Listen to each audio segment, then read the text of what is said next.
များဝင်ပြီးရှော့တွဲသူတွေကိုလက်ဆင့်ပေးခဲ့တဲ့လက်ရှိချန်ပီယံအောင်ကျော်ဘာလာကအေးမြမြမိုးရေဇက်တွေနဲ့ဝါလာကင်နိုကျော်မဲ့တိတ်ကင်းဆရာနန္ဒမိတ်တို့စုံစည်းရကာလာပဲဖြစ်ပါတယ်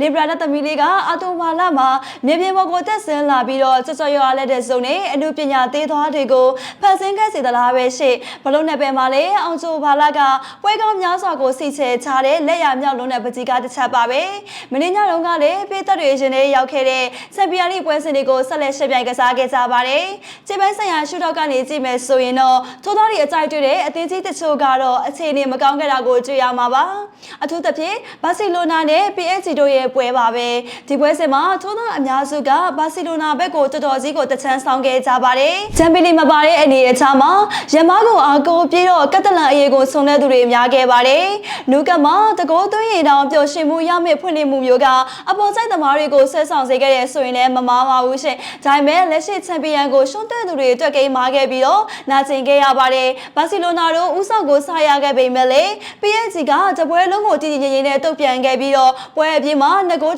ဆိုတဲ့ရလန်နဲ့အတူချုံမြေဆောင်အောင်ဝဲခံနိုင်ခဲ့ပါတယ်။နောက်ဆုံးမှာတော့လက်ရှိချန်ပီယံတွေကသူတို့ကိုရှော့မတဲ့တင်ကြောင်းကိုလက်ဆင့်ပေးခဲ့တာပါပဲ။တကယ်တော့ရီဘရာတွေကရှော့တဲ့စရာမဟုတ်ပါဘူး။အောင်ကျော်ဘာကထိုးသားတွေအတက်တော့ဘယ်တော့မှရှော့တဲ့ချင်စရာမကောင်းခဲ့လဲလက်တလားပါပဲ။